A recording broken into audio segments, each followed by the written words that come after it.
Hi there, it's still Friday, day 5 of week 13 of 52 weeks of vlogging. I promised you 2 videos today and I will deliver. I have had to film outside because it's just one of those days. I'm in the middle of 2 errands. I'm like in between B and C. So I'm breaking from my usual Friday format in which I review a book that I've already finished reading, and instead I'm going to review a whole bunch of books that I'm in the process of reading and tell you what I think of them. This will give you an idea of what I typically read, what my typical reading week is like, and also what I typically think as I'm reading through books.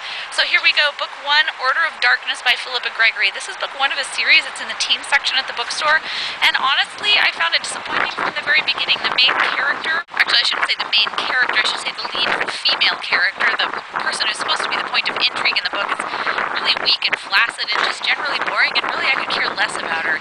The book gets more interesting as we go on. She has an interesting servant. The girl herself, yeah, I really don't give a crap. Moving on to book number 2, I represent Sean Rosen by Jeff Barron. This is a book with a really neat idea. It's about a kid who has a great idea that he really wants to sell to some Hollywood bigwigs, but he doesn't have an agent or a manager, so he makes one up, which is kind of cool, except that it's kind of long and kind of wordy and not that much happens in terms of character development or plot. This is a book that I think could be really awesome if only it were a little bit shorter, and that's all I have to say about that one. Book number 3, The Land of Stories, The Wishing Spell by Chris Colfer.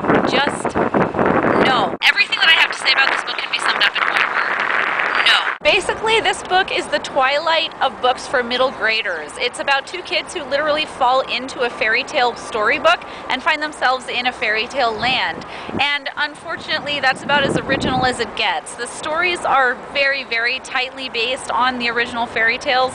The characters aren't developed very well. The main leads are boring and basically stupid. It's full of expository dialogue. Everything that happens is predictable.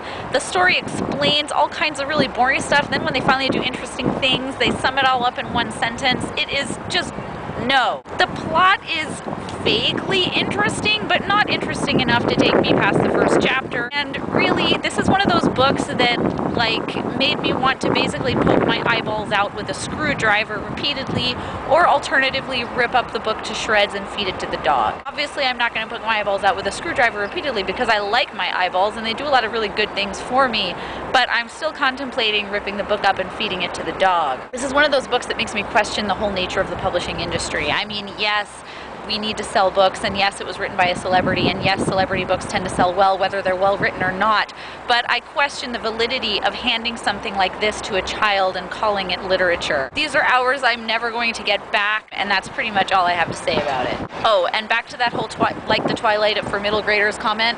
The big difference between this book and Twilight is that for all of its flaws, I did actually enjoy reading Twilight. I hated this book. And I should put in another addendum because I just slammed Chris Colfer's book. Chris Colfer's a great actor. I've seen him on Glee, I watch him on Glee regularly, and I think he does a fantastic job.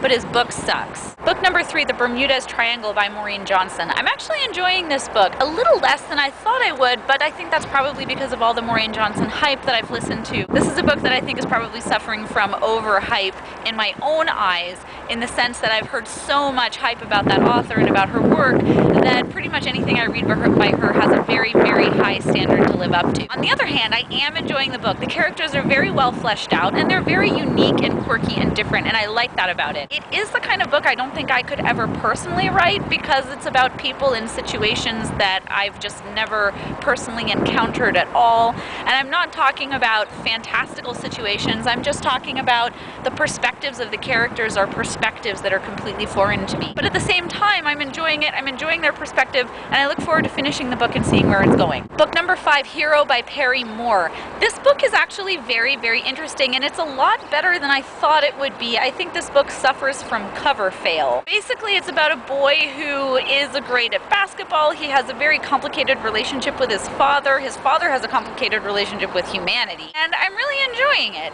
It's very literary. There are a lot of really wonderful phrases and pieces of phrasing that I'm enjoying about the book. I like the way it's written. I like the perspective of the character and his take on the world, and I look forward to finishing it. And I've saved the best for last, Escape from Camp 14 by Blaine Harden. This is a true story about a young man who at the age of 23 escaped from one of North Korea's concentration camps which the government of North Korea denies exist. And this book is kind of the opposite of Hero. It's not literary at all. There aren't any pretty words or pretty phrases, but the simplicity and the bluntness of the phrasing drives home the simplicity and bluntness of what happened to this young man and the experiences that he went through that shaped him as a child and that helped him change into a better person as an adult. This is an incredible read. It's a powerful read, and you must not miss it. If you only read one book this year, it should be this one. Thanks for watching. That's it from me for today. I hope you enjoyed my book reviews. If you like my videos, you can subscribe at youtube.com/user/IshtaVlogs. You can find me on Twitter and Facebook, and I'll see you tomorrow. Thanks for watching.